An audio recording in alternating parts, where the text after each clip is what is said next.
You know, in British politics, some names just stick. And Peter Mandelson? That's one of them. For decades, he was at the very heart of power, but also at the center of some major scandals. People have called him everything from a genius to the Prince of Darkness. His story is just this wild ride of power, controversy, and unbelievable comebacks. So let's get into it. Let's really unpack the rise and fall of Peter Mandelson. Okay, so get this. This is what Tony Blair said back in '96. My project will be complete when the Labour Party learns to love Peter Mandelson. I mean, wow, that tells you everything, doesn't it? Here's this guy, absolutely crucial to building the new Labour machine, but his own party couldn't stand him a lot of the time. That right there, that tension, it's the story of his entire career. So the big question is, how could he be so powerful and so controversial at the very same time? All right, so let's start at the beginning. We're talking about the architect of New Labour and how this whole political dynasty was forged. To really get Mandelson, you have to go back to the 80s. The Labour Party? They were toast, totally unelectable in a lot of people's eyes. Mandelson was one of a handful of people who knew things had to change, big time.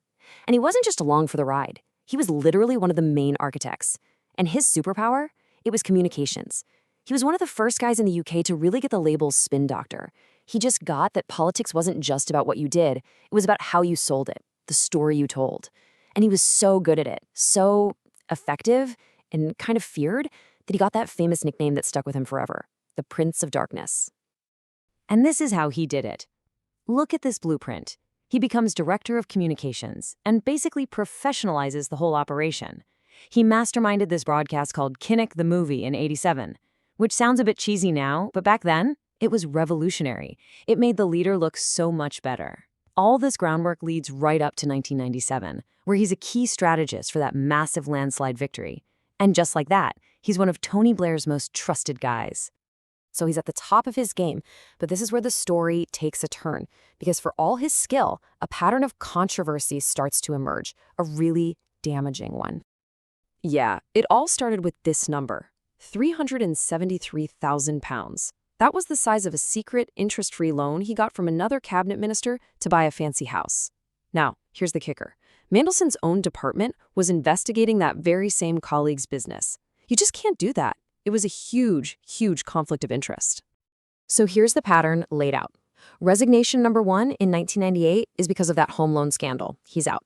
But get this, Blair brings him back less than a year later. Then, boom, 2001, he has to resign again. This time it's about accusations he helped a businessman get a passport, a businessman who was also funding a big government project.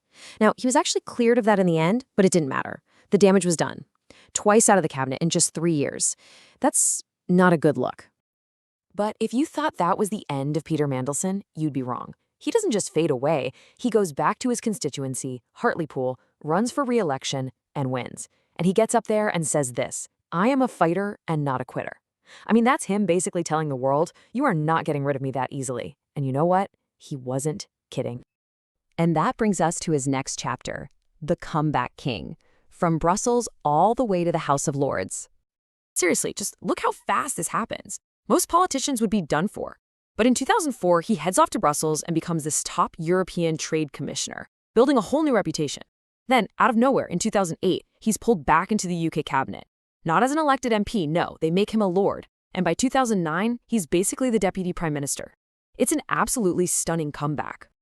And you want to know the craziest part? The person who brings him back is Gordon Brown, his old political rival. I mean, these two famously did not get along. The fact that Brown felt he had to bring Mandelson back, well, that just shows you how indispensable people thought he was. But after all that, there was one more fall to come. And this one was final. It involves his connection to Jeffrey Epstein, an association that would end up defining the end of his career. When court documents were released, people saw the truth about how close they were. This is from Epstein's birthday book, in Mandelson's own writing. He calls Epstein my best pal. Not just an acquaintance, not a colleague. His best pal. And it gets worse. This email is from 2008. Now, by this point, Epstein had already been convicted of sex crimes involving a minor. And Mandelson writes that he thought the world of him and told him to fight for early release. To say this caused a firestorm, well, that's an understatement. It raised some really serious questions about his judgment, to put it mildly. And as more and more emails came out, the allegations just piled up. We're talking about accusations that while he was a top minister, he was leaking confidential tax plans to Epstein, giving him a heads up on a massive EU bailout, even forwarding secret notes from meetings. These weren't just political gaffes. These were incredibly serious allegations that led to calls for a police investigation into misconduct in public office. And the fallout from all this? It was swift and total. The slide here shows the complete unraveling, getting sacked, resigning from the party, leaving the House of Lords, and ending up under police investigation. It was just a complete collapse of his public life. After surviving so many other scandals, this was the one that stuck. It was a permanent stain on his reputation. So where does all this leave us? What is his legacy? It's complicated. He's this hugely important figure, but his story is a mix of pure genius and some really, really bad judgment. I mean, you can really see the two sides of the coin here. On the one hand, people admire him as this absolute master strategist, the guy who built New Labour, a brilliant negotiator. But the other side of that coin? A career just plagued by scandal, terrible associations, and this reputation for arrogance that, in the end, might have been what brought him down. So we're back where we started. Was he a master strategist? A flawed genius? Was he a brilliant architect who just couldn't get out of his own way?